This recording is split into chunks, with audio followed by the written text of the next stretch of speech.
Oye, qué tema este de Laguna Verde que lo teníamos olvidado. Lo han manejado también Sí. el tema de información y público.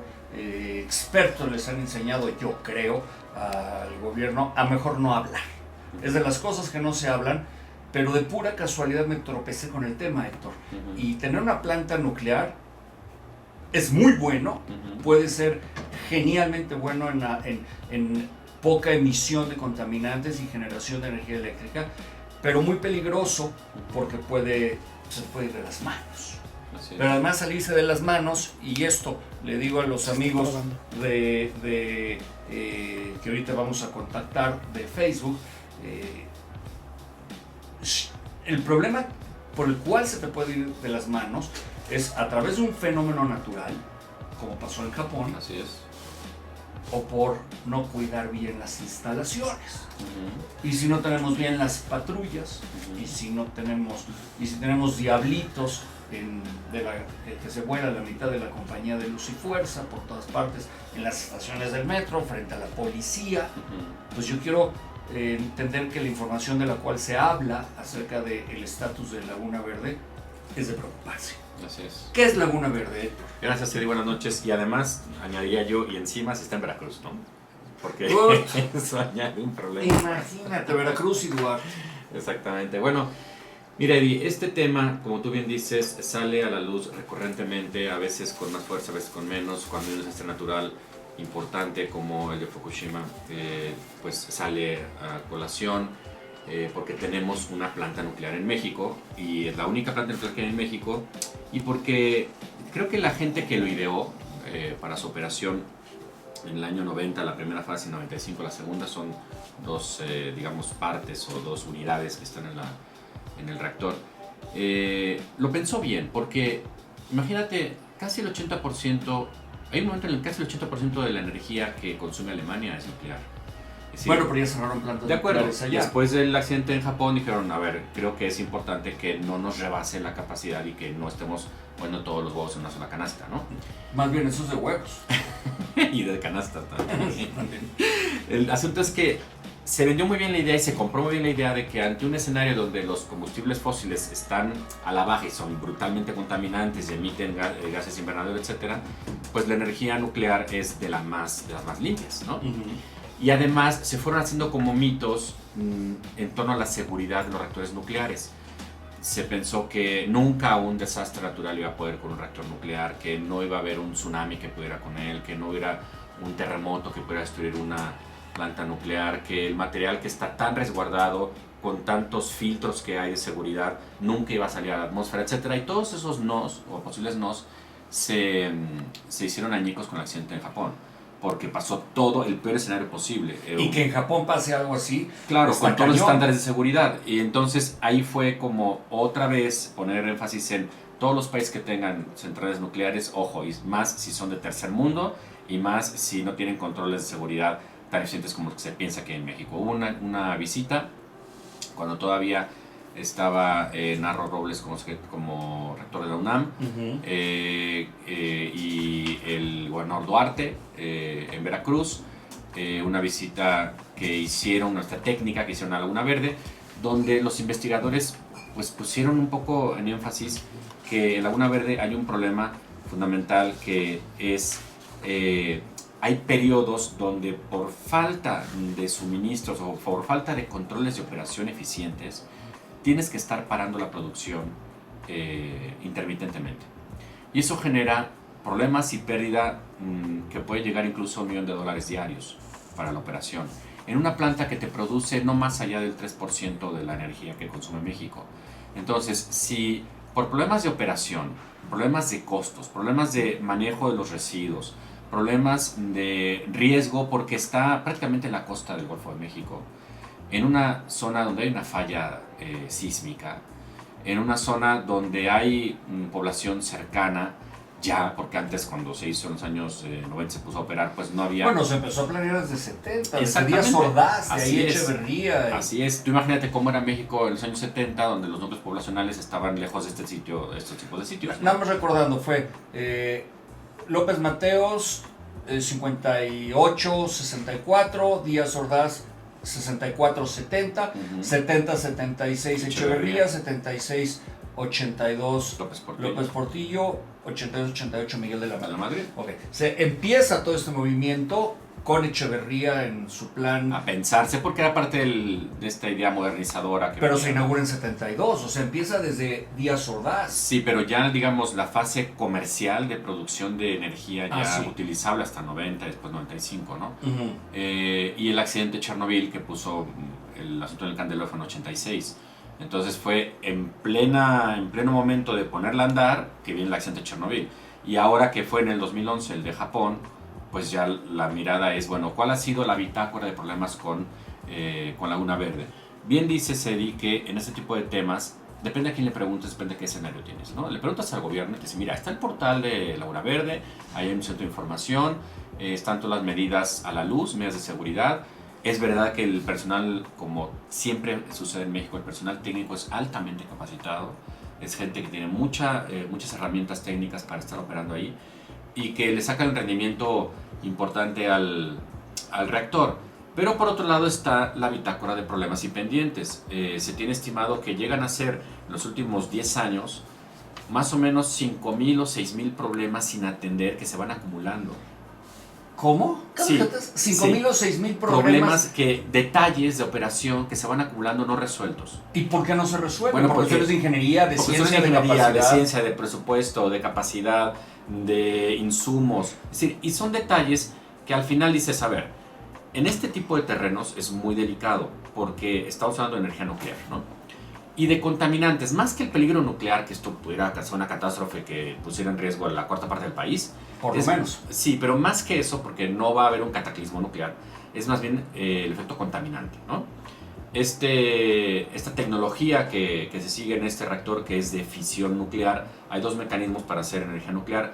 Una es de fusión, que tú mezclas núcleos de algún elemento importante, o es de fisión, que es que los separas, ¿no?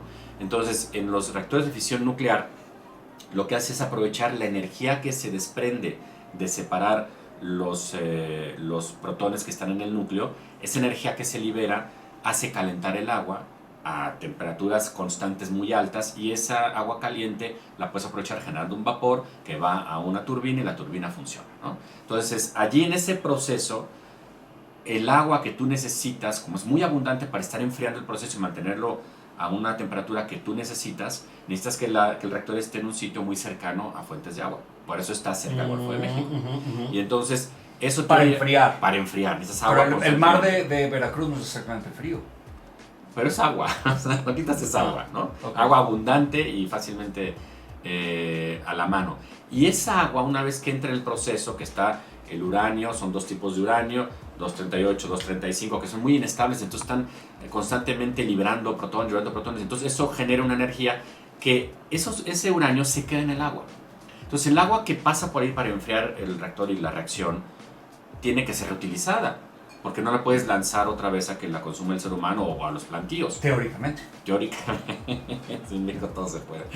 No, entonces la idea es que eso va generando grandes cantidades de agua que está contaminada y que hay que trabajarla.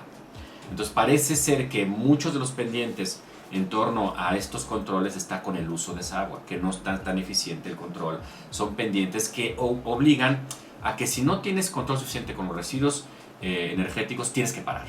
Porque no puedes estar generando una energía constantemente porque tienes que parar. Déjame empantanados en Laguna Verde. ¿Y tú crees que haya un monstruo como el del lago Ness ahí? Que se coma... Sí, pero no vive ahí, vive en otras partes de la República. Vivía en Tabasco. Vive en la capital. Vive en la capital. Muy cerca de acá. Vive en Tabasco. Oye, ¿has visto el gran parecido entre el peje y el trompe? No. ¿No has visto la foto donde tienes el mismo gesto? ¿Ah, sí? Bueno, te la voy a enseñar. La diferencia es que uno tiene el flequito para allá. Ajá. Y el otro tiene ¿cómo se llama? El gallito, ¿no? Okay. Pero hacen una cara que me mandaron la foto y dices, no puede ser. Sí, pues. No, sí puede ser, por supuesto. Tienen el mismo diseño craneano. Ok, hablemos sobre esto de Laguna Verde ok, el estatus hoy es que hay 5,000 defectos de 5,000 pendientes de servicio de funcionamiento graves de todos los niveles. Por ejemplo, Entre los más graves está que hubo un momento en el que hubo un reactor que estuvo a la deriva, es decir, estuvo operando sin control, digamos, en un cierto margen. El problema es que no podía apagarse según el control que se establece para regular la producción de energía, y eso fue un problema mayúsculo porque si el sistema de seguridad no opera como está previsto y entonces se te va el reactor funcionando a la deriva por sus propios medios, eso es un problema fuerte de control de funcionamiento. Sobre todo este problema que hay que estar apagándola intermitentemente, yo digo, puede provocar pérdidas hasta $1 millón diarios. Y luego hay otro problema, que dentro de la planta hay un incinerador de basura radioactiva que, pues, un poco para solventar el problema de la acumulación de material que hay que deshacerse rápido, y eso va generando agentes tóxicos a la atmósfera. Ah, pues por eso los gobernadores son como son ahí. Pero por ser intoxicados. Pero también hay gente muy buena, entonces, más bien... Pero ellos no viven por ahí. Ellos no están cerca de lo que podría ser la luna, de la nube de contaminación, no están por Casamaloapa, Tuxtepec, Jalapa, Coatepec, Perote, Tlaxcala, Huamantla, Apizaco, Tezosoco, Cuernavaca, Toluca y la Ciudad de México. Es mucha gente la que puede estar en riesgo. Entonces, digamos, en resumen, es una fuente de energía que te dice el gobierno, a ver, entre 3, 4 o 5 focos de cada 100 se prenden por Laguna Verde, ¿no? En México. Es decir, la energía que te provoca es entre 3 y 5%, ¿no? De rendimiento. El riesgo es alto, está en una zona con una falla geológica, está en su vida media, está previsto para 35 o 40 años, va en 18, entonces está como a la mitad de su servicio.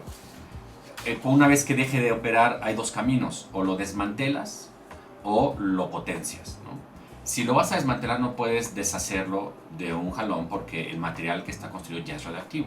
Tienes que dejarlo ahí abandonado, en protección, aislado, 100 años por lo menos, ¿no? Para que esa radiación vaya disminuyendo y después ya vas desmantelando la planta. Entonces tienes un elefante blanco allí que se te va a echar a perder en 20 años, que es nada.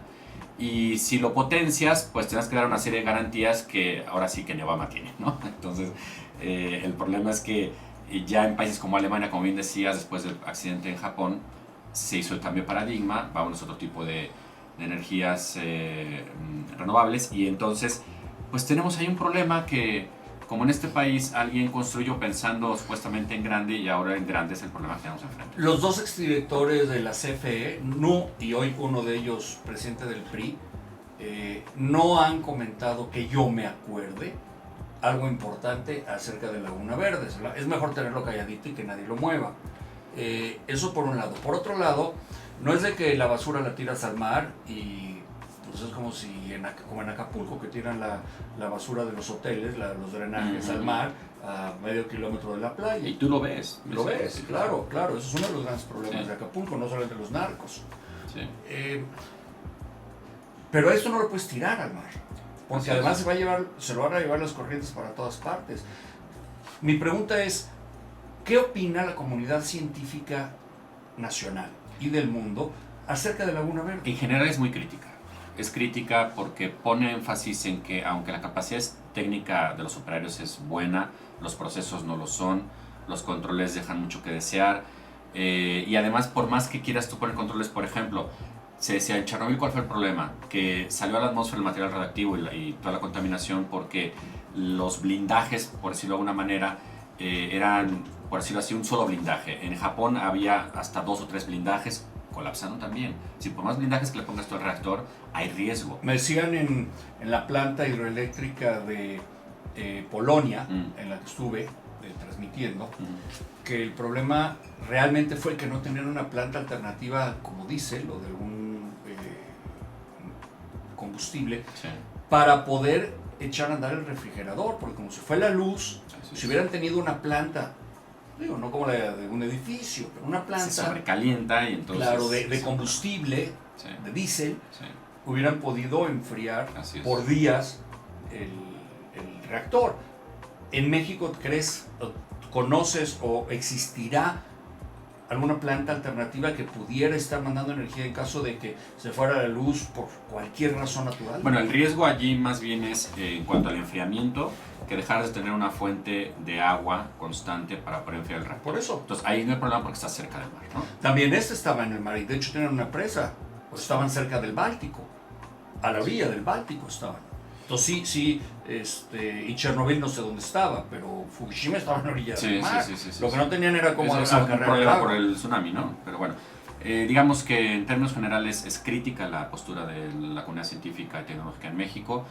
El plan es decir, tenemos esto, cerrémoslos ya pronto, no le demos más énfasis en generar esta energía nuclear, no tenemos los controles necesarios y ya no es una tecnología que esté a la vanguardia en el mundo por todos los problemas que hemos tenido. Pero necesitaríamos construir cuántas plantas, rapidísimo, Héctor, para poder sustituir la energía que genera la bueno, el 50% de la energía en México se produce con gas y el 25% restante con agua, o sea, con hidroeléctricas. Bueno.